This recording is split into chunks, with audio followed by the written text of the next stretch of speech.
Jaya Radha Madhava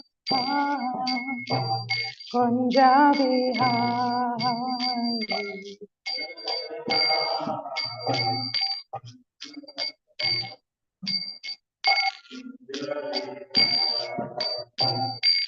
Jaya Gopi Jana Vallabha Girivaradari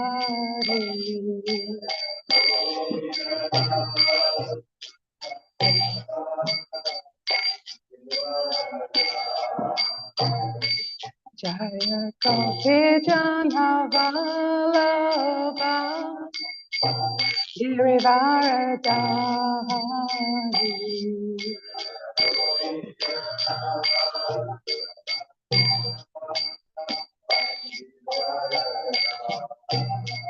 Yashodanandana Rajajana Ranjana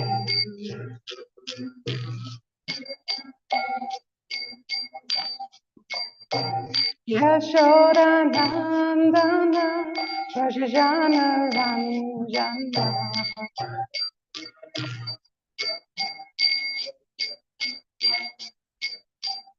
Jamuna Tira Vanachari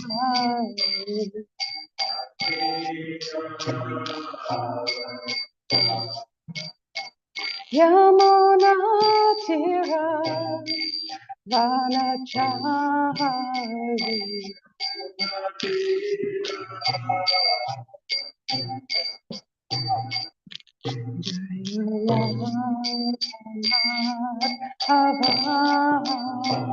Punjabi Hari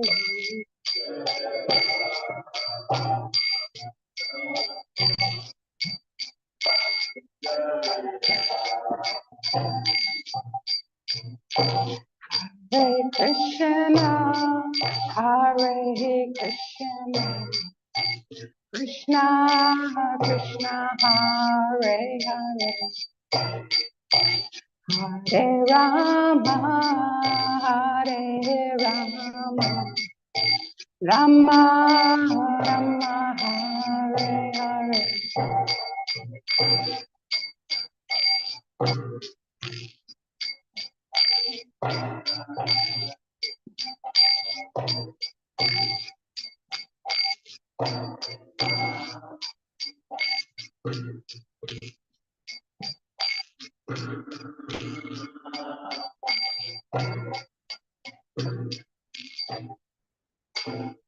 Sayam Vishnupad Paramahamsa Prabhupada Astatara Man.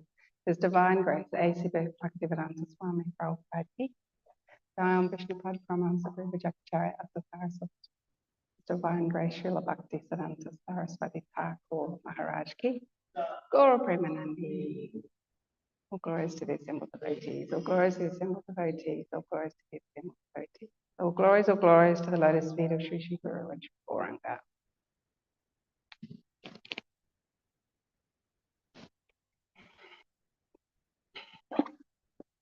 Reading from Srila Prabhupada Lilamrita, chapter entitled New Jagannath Puri.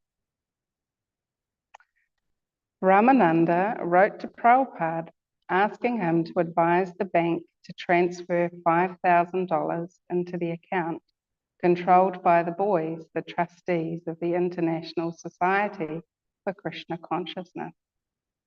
Prabhupada gave permission and asked that the cheque be signed by the president and secretary because Brahmananda and Satsvarup are the main support for purchasing this house, and Kirshananda is a supplement to this from his kitchen department. But he said that the cheque should be made to the seller, Mr. Tyler, not to the financier, Mr. Hall. The money and the society is yours, Srila Prabhupada acknowledged. You can spend in any way, but it is my duty to give you advice as ever well-wisher.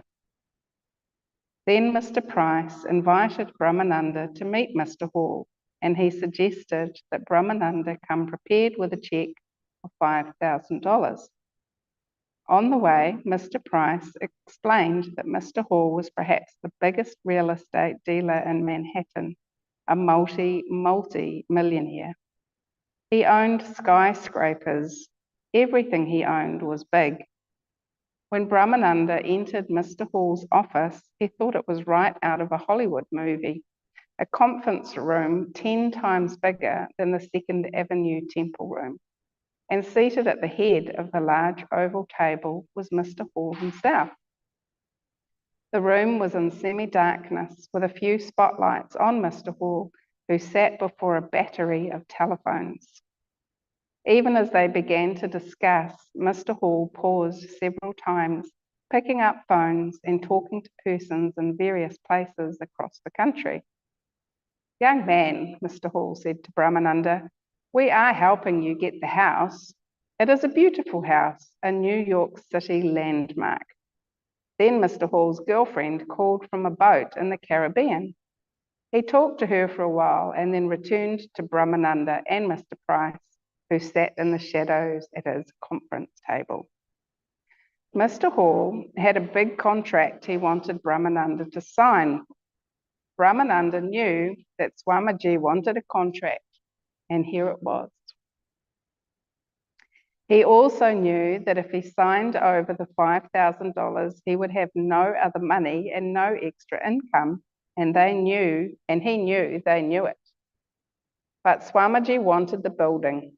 Swamiji himself had looked at $100,000 buildings and had offered to buy them, even though he had very little money to back his offers up. And Brahmananda always did what Swamiji did. To sign this contract, Brahmananda concluded, was an act of faith in Swamiji and Krishna. He didn't analytically ask, where will the rest of the money come from? To do so, he thought, would be like doubting Swamiji. So here he was in this big-time financier's office. It was awesome. The millionaires were going to help. Mr. Price was at Brahmananda's elbow. Mr. Hall was telling Brahmananda that everything was all right. "We are going to get you this house." Now it was actually going to happen. Here was one of the biggest men in Manhattan offering to help. And whereas Brahmananda had no money, Mr. Hall would be able to pick up the place very easily from the owner. Glancing quickly over the contract, Brahmananda signed. It was a deal, and he gave them the cheque for $5,000. As soon as Brahmananda and Mr. Price left Mr. Hall's office, there was a distinct change in Mr. Price. Although still acting as Brahmananda's friend, he now said, "Gee, now you have to get this money." As they walked together on the uptown streets, Mr. Price cheerfully pushed the whole thing onto Brahmananda. That was the change. Before, Mr. Price had been saying that he and Mr. Hall were going to do it, but now he said it was all up to the devotees. Brahmananda asked about the legal position. Mr. Price explained that only the Krishna Society was bound. But what about the promises? What about Mr. Hall's being so rich and wanting to help them, and Mr. Price's wanting to help? Mr. Price assured Brahmananda that he and Mr. Hall did want to help. They were doing everything they could, but Brahmananda and the other devotees should also do everything they could and come up with the $20,000 to complete the down payment by the end of the month. And what if they couldn't? Mr. Price made it very clear. If you don't pay the balance in a month, then you lose your deposit.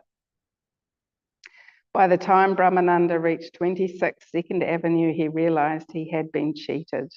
He was crushed.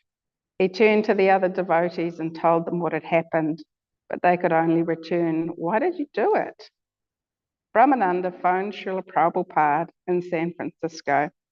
Now that his eyes had been opened about Mr. Price, Brahmananda was blunt about his mistake, and he told Prabhupada that he had given away the $5,000. "All of it is gone?" Srila Prabhupada asked. "Yeah," Brahmananda replied. He heard Prabhupada hang up the phone.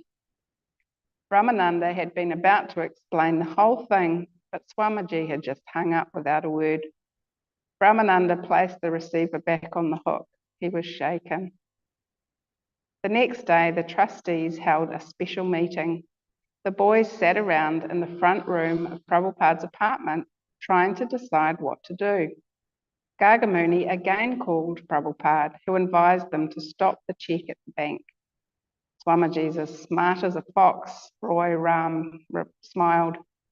Gargamuni phoned the bank, but it was too late. The cheque had already been cashed. They consulted Mr. Goldsmith, their friendly lawyer. He said it sounded like a weak legal case. Price and Hall hadn't legally bound themselves to pay anything if the devotees failed to pay. And if the devotees couldn't pay the 20,000 balance by the end of the month, they would lose their $5,000 deposit. They could sue for fraud, but court fees would be costly. Then one by one, Brahmananda, Satsvarup, Kirtananda, Roy Ram, Gargamuni, and the others began to look at the letters from Prabhupada and discuss how he had warned them to avoid being cheated. Their greatest blunder, they began to realize, was disobeying his instructions. He had told them not to trust the promises of these businessmen, and he had told them that the cheque should be made only to the owner, not to the financier.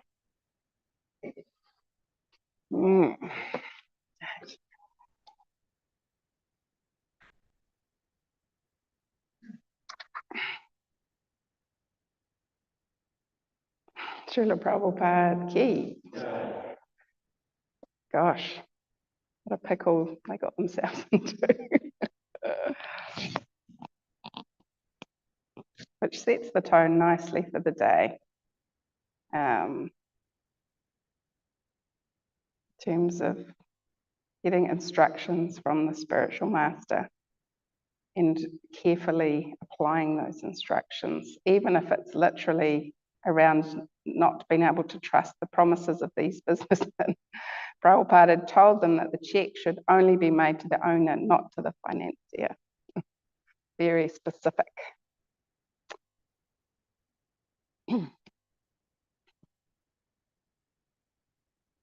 Om Namo Bhagavate Vasudevaya.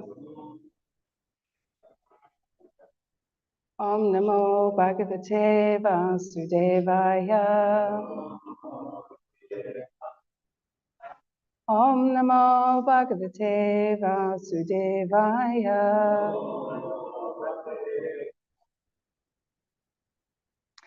Reading from Srimad Bhagavatam, Canto 4, Chapter 30, Text 9 and 10. Yo nushmarati sanjayam yusman anudinam nara tasya bratru atma samyam tata bhuteshu surdam. Translation, the Lord continued, those who remember you every evening of every day will become friendly with their brothers and with all other entities. Yetu mamrutra ketena. Is this the one written on here, the text here? Oh, the other one. Oh, I'm sorry. Okay. Yo nushmarati sanjayam yushman anudinam nara tasya pratsipatma samyam tata bhuteshu surdatam.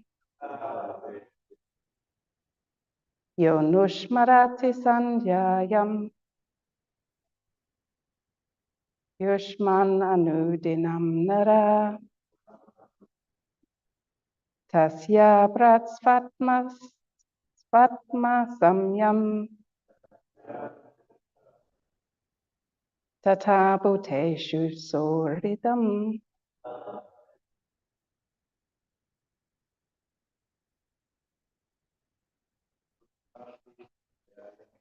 Yonushmarati Sandhyayam Yusmananudinam Nara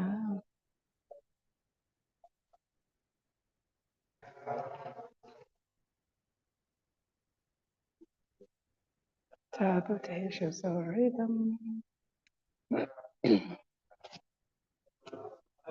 Sandhyayam Yusmananudinam Nara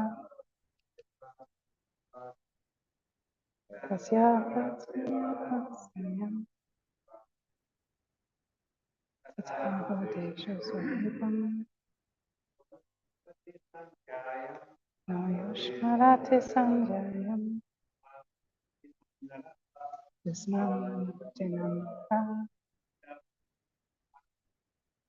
Tasyapatsvayam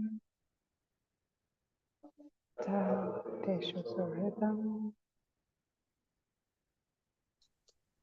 Yeah, ladies.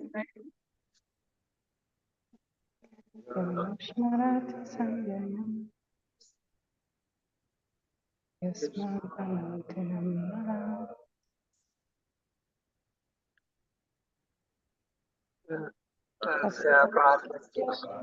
Samyam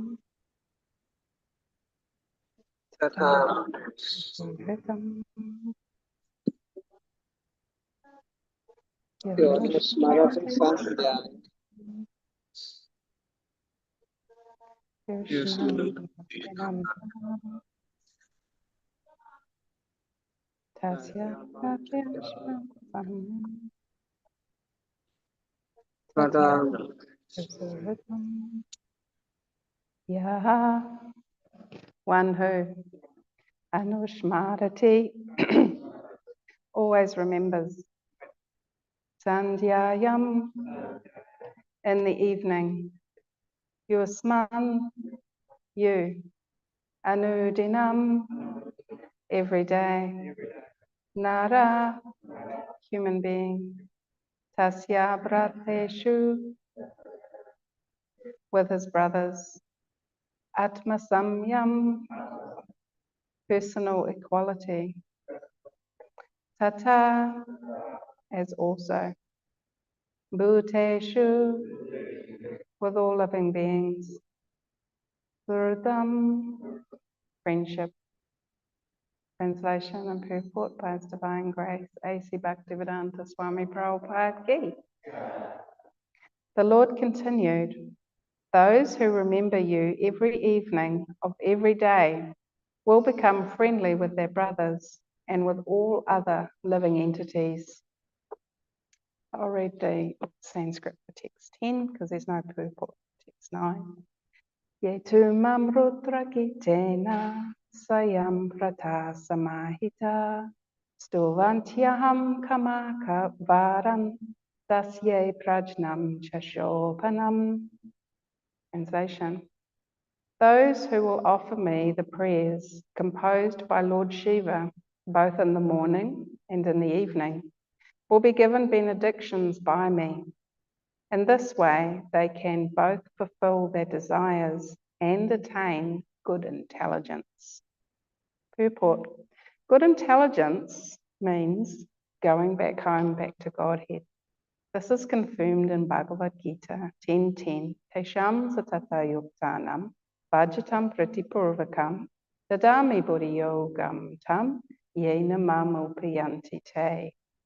To those who are constantly devoted and worship me with love, I give the understanding by which they can come to me. One who offers prayers to the Lord to fulfill his different desires must know that the highest perfectional fulfillment of desire is to go back home, back to Godhead. In this verse, it is indicated that those who remember the activities of the Prachetas, the sons of King Prachina Bahishat, will be delivered and blessed. So what to speak of the sons of King Prachina Bahishat, who are directly connected with the Supreme Personality of Godhead? This is the way of the Parampara system. If we follow the Acharyas, we attain the same benefit as our predecessors. If one follows the decisions of Arjuna, he should be considered to be directly hearing Bhagavad Gita from the Supreme Personality of Godhead. There is no difference between hearing Bhagavad Gita directly from the Supreme Lord and following a personality like Arjuna, who formerly heard Bhagavad Gita directly from the Lord.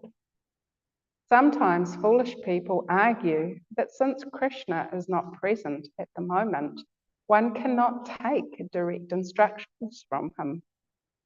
Such foolish people do not know that there is no difference between directly hearing Bhagavad Gita and reading it, as long as one accepts Bhagavad Gita as it is spoken by the Lord. However, if one wants to understand Bhagavad Gita by his imperfect interpretations, one cannot possibly understand the mysteries of Bhagavad Gita, even though one may be a great scholar according to mundane estimation. Om Jnana Timanandasya Gyananjana Shalakaya Chaksham Molitamyana Tasmai Shri Gurave Namaha. Jai Shri Krishna Chaitanya Prabhu Nityananda Shri Advaita Gadadha Shri Vasari Gaura Bhaktivinoda. Hare Krishna, Krishna Krishna, Hare Hare, Hare Rama, Rama Rama, Hare Hare.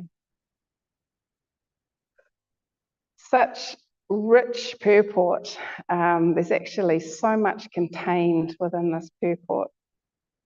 Prabhupada is just simply incredible. So we're at the place in the Bhagavatam where the activities of the Prashetas are being described, and coming up to this chapter 30, there's been quite a bit going on. So I thought I will start there in terms of the context of where we find ourselves, and then I'm going to delve a little bit more into the purport and some of these key themes that stand out. Because at this stage, Lord Vishnu himself is speaking directly to the Prashetas. So the Prashetas are the 10 sons of Maharaj Prachina Bharat, Prachina Bahi, and Satadruti. So it said that Satadruti was so beautiful and so qualified that at her fire yagya, her marriage ceremony to the king, all the demigods were entranced just simply by the sound of her ankle bells. And Agnidev himself wanted to, he wanted to marry her. So she's this very highly qualified woman who is marrying King Prachina Bahi. And they have these 10 sons that are equally qualified as their parents. And at some point, their father says, we want you, he tells his sons, you need to get married and you need to have children. You need to beget many children that are of good quality for this universe. So at hearing this, the sons decided to go and practice austerities. And how long is it that they practiced austerities for? Does anyone remember? Was it a couple of hours a day, first thing in the morning? 10,000 years, yes. So they went to a body of water and they entered into the water. And it said that this body of water was quite a calm place. So they went and in the purport, Prabhupada explains that it's likely that it was sort of an inlet close to the ocean, you know, with like a cove, and the water was very calm there. And there's some amazing descriptions in that purport about the calm water being like the calmness of a devotee who's following their spiritual master and has taken shelter of a great soul, because then they understand that they're always calm because they're always thinking of Krishna and knowing that Krishna is taking care of them. So these 10 brothers, they entered into this very peaceful part of the sea, And, you know, if we think about the ocean here in New Zealand, there's not many peaceful parts of the sea. But this peaceful water, they went inside and they practiced austerities for 10,000 years. But does anybody remember what the specific austerities were that they practiced underwater for 10,000 years? So before they entered the water, they came across Lord Shiva. And Lord Shiva was very kind and they were very sincere. So they approached Lord Shiva, you know, respectfully, and he was very, he looked kindly upon them and he recited some beautiful prayers that they could meditate on when they were under the water. And what were these prayers about? Were they prayers of having a great material life? They were prayers glorifying Krishna. They were prayers understanding the beauty of Krishna. They were prayers understanding how Krishna is the source of everything and is in everybody's heart and has his pastimes in Vrindavan Dham. So they were very beautiful, descriptive prayers, and that chapter is called, I think it's the, don't want to get that wrong.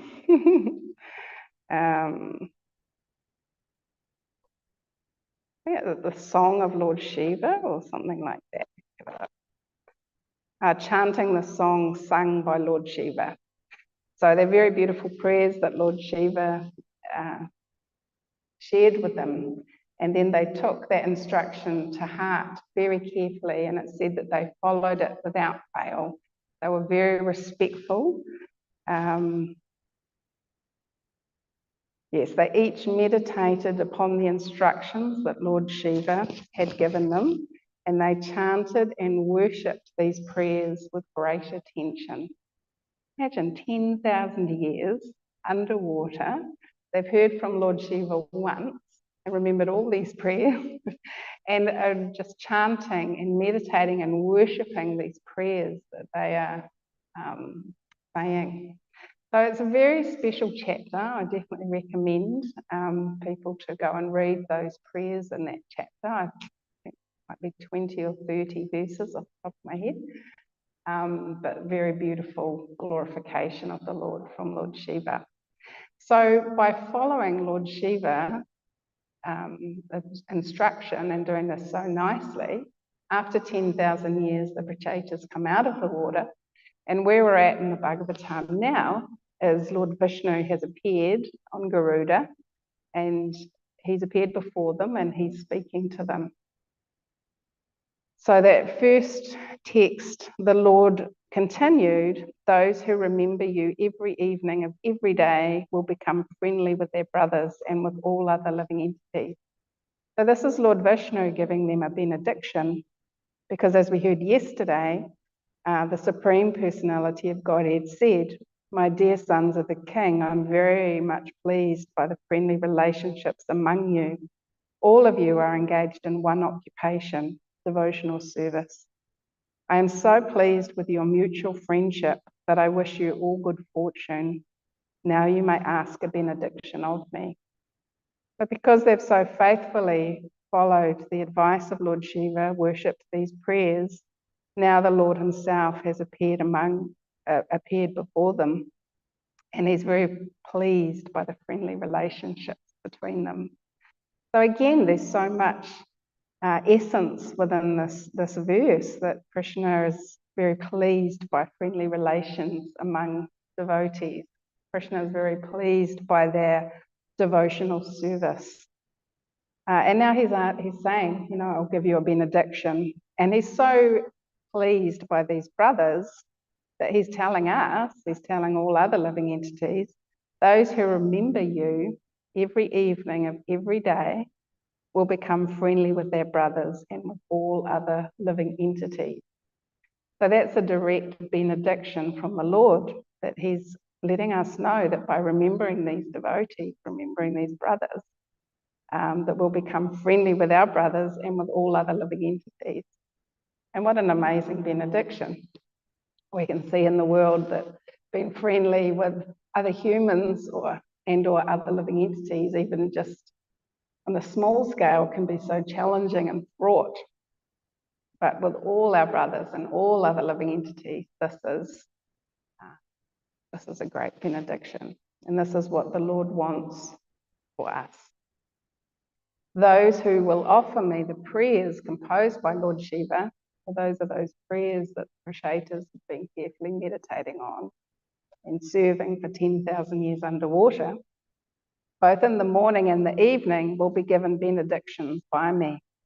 In this way, they can fulfill both their desires and attain good intelligence. And it's fantastic that straight away Prabhupada picks up on that point, and then in the purport explains what good intelligence is. So what is the definition of good intelligence? Who can remember? What is that? To be connected to Lord Krishna. To be connected to Lord Krishna, yes. And wanting to go home back to Godhead. So using our intelligence in a way that we have this vehicle, we have this human body at this point in our journey, to use the intelligence that the human body provides to make decisions and plans that assist us in going back home, back to Godhead, to be reconnected with Krishna. And we understand the process to reconnect with Krishna is through devotional service, through hearing, through chanting, through remembering, and through good association and being friendly with our brothers and sisters and other living entities. So Prabhupada explains that, the good intelligence means going back home, back to Godhead. To those who are constantly devoted and worship me with love, I give the understanding by which they can come to me. So one who offers prayers to the Lord to fulfill his different desires must know that the highest perfectional fulfillment of desire is to go back home, back to Godhead. So Narada Muni is also part of this story, of this pastime. So here's Lord Vishnu speaking to the Prachetas after they've come out of the water. But going back a few chapters, we find that Narada Muni, the Prachetas' father, King Prachina Bahi,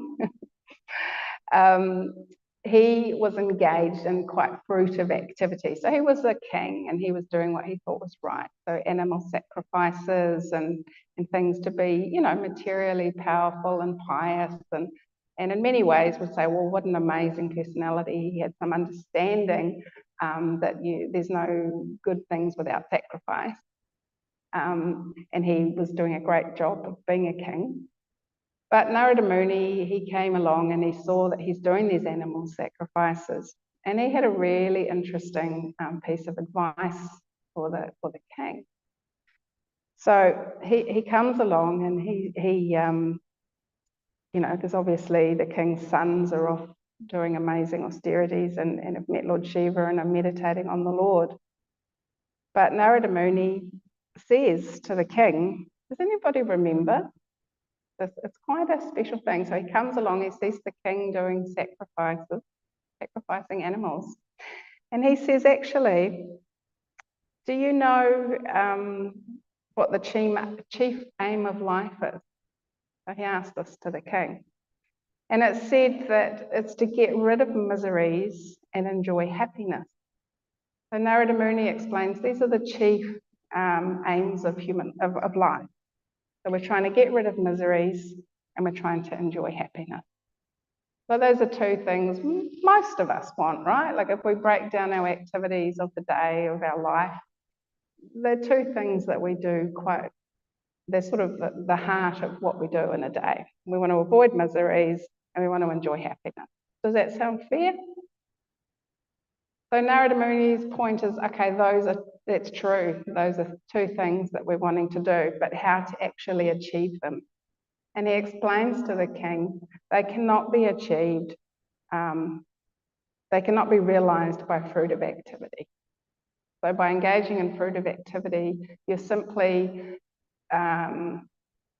getting bound in the three modes of material nature, repeated birth and death. Engaging in fruitive activity means remaining attached to the material world, material concept of life.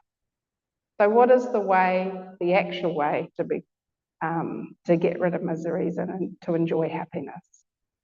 And so Narada Muni, he goes on to explain the analogy of,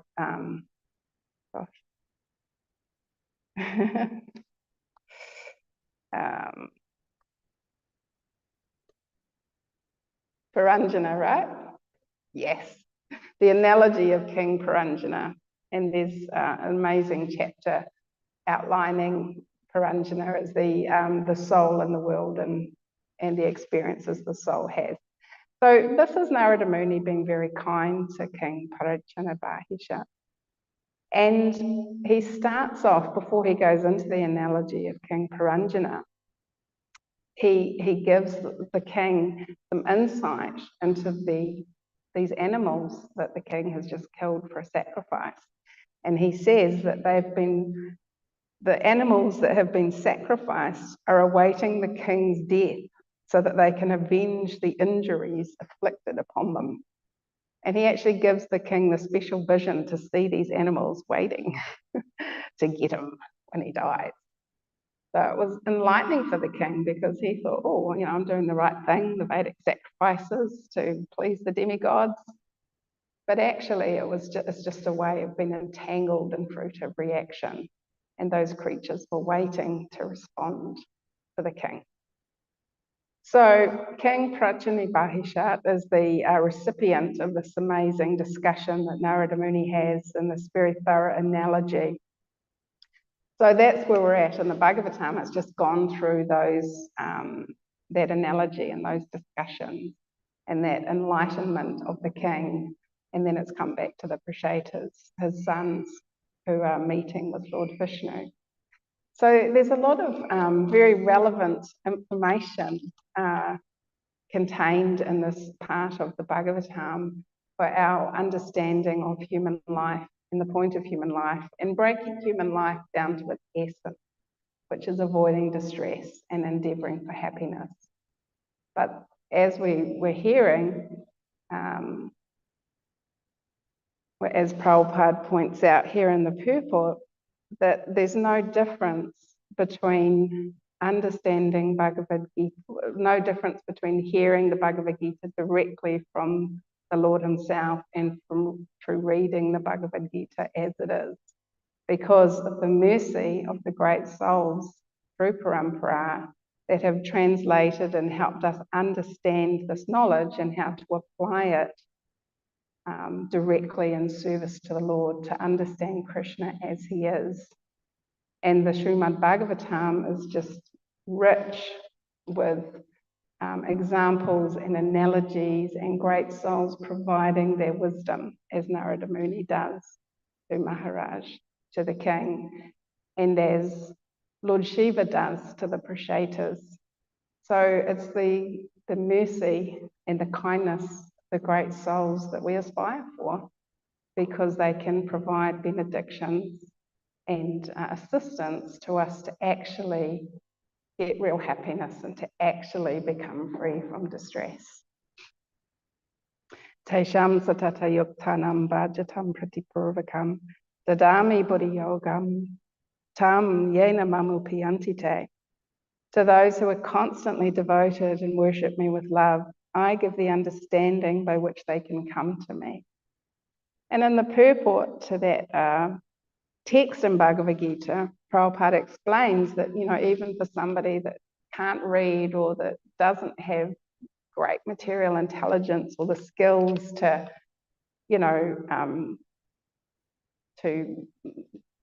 recite many mantras and remember many parts of the Bhagavatam, Krishna in the heart will provide that knowledge and that inspiration. So it's not even dependent on material faculties. It's dependent on a sincerity and a dedication to trying to love and remember Krishna at every moment in our life, which is really enlivening here in Kali Yuga, where 10,000 years underwater doesn't sound like something we could manage. Excuse me. Even chanting for 2 hours a day sometimes doesn't feel like anything we can manage. So in Kali Yuga, the ocean of faults, we're at a situation where the easiest form of self-realization is provided to us, but the environment and the context that we live in seems to push against any spiritual realization. So by practicing this remembrance and the application of Bhagavad Gita as it is in our lives, we can indeed get the mercy of these great souls and be constantly devoted to serving Krishna with love. That is within our capacity, that is within our reach, and that is something that we want to aspire for every day. And if we ever feel distressed or, out of balance when we're losing that get rid of misery's chief aim of life, or we're losing the battle on that side, meditate on that very calm and quiet space where the Prashetas took refuge under the water. And Prabhupada explains in the purport there that because the disciples of a devotee have taken shelter of a great soul, they become very calm and quiet and are not agitated by the waves of the material world. So, that's a very powerful example that by taking shelter of a great soul, that is the consciousness that we can take shelter of. We can take shelter of that. Because when we get the mercy of the great souls, we will be protected. And as Vishnu himself here says, those who will offer me the prayers composed by Lord Shiva, both in the morning and in the evening, will be given benedictions by me. In this way, they can fulfill both. They can both fulfill their desires and attain good intelligence. I will leave it there. Is there any comments or questions anybody has, or anything you want to add to that?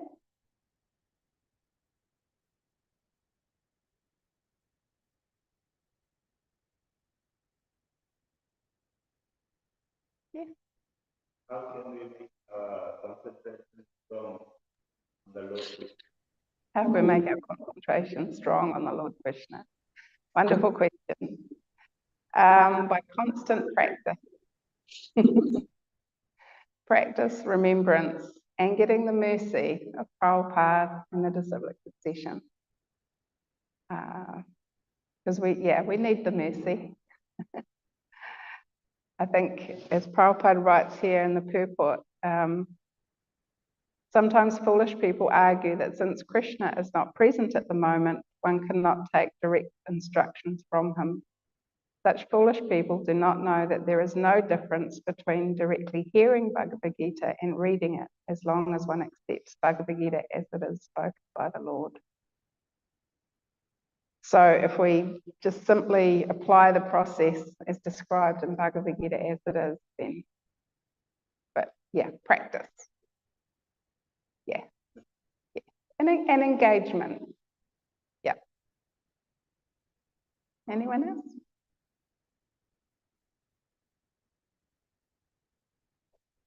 Right. So for those of you that don't know, there will be a festival here today for His Holiness Devi Swami. I think there's Vyasa Puja here at the temple today. So anyone who's here is welcome to join us. It's going from 10:30 through to Prasadam at 1:30. So yeah. I think he might be in India at the moment, but I'm not sure. It might be Australia. He travels so much. So he is in India. Yeah. All right. Srimad Bhagavatam. Gracias, Yatra Mataji ki